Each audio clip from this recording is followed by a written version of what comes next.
my name is Brendan Kersey, and today I'm going to be trying to do something a little bit different where I will actually be putting a voiceover and kind of running through some of my tutorial progress as I've been learning some new things in Unreal.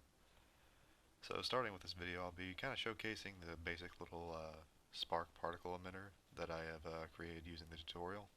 So without further ado, let's get into it a bit. So here I've been learning a little bit of basics about how to use the Cascade particle editor. I've run through some of the different modules when making this kind of spark. So I wanted to make something that kind of resembled, perhaps like sparks flying off from like a welding or something along those lines. Or maybe just something that comes out of like the back of a little bit of firework, something like that. So my initial thoughts were generally to get something to where it's kind of started off a little orange, and then as it kind of see here, it fades over time, it becomes blue. So I was able to achieve that using the color over lifetime. I just selected like a very basic, kind of brightish orange and brightish blue, so that way you kind of give that real, sort of realistic feel with these. Accomplished this by setting my out values in the red, green, and blue channels. Starting off orange, give it about a nice 27-1. Felt that that came out to be a pretty nice orange. Modulating over time to a 110-20. Give it a kind of blue fade off at the end.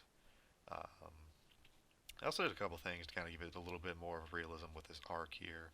So for that, I generally went to the initial velocity, kind of give it the X grid at 200 to 100 basis, kind of give it a little bit of a flow off to the right. Some things like that.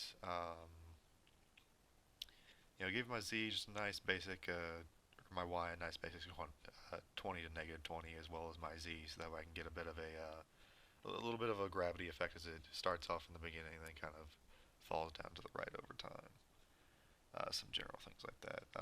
Also put on a little bit of a light module, just so that way I can keep a little bit of a consistent brightness with this as it starts out from the beginning and then slowly fades over time.